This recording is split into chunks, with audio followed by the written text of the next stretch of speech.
Ang Soviet Union ay nagbubuhos ng milyon-milyon sa mga programa para saliksikin ang ESP, mind reading at telekinesis.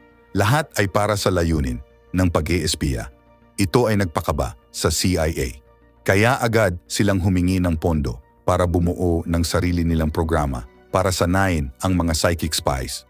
Sa huling bahagi ng taong iyon, ang hukbo ng CIA-US at Defense Intelligence Agency ay nagtayo ng mga lihim na pasilidad sa buong bansa at nag-recruit ng mga taong nagsasabing may ESP at partikular na interesado ang mga mananaliksik sa mga taong bihasa sa remote viewing, isang tao na kayang makita ang isang bagay o pangyayari kahit sa napakalayong lokasyon.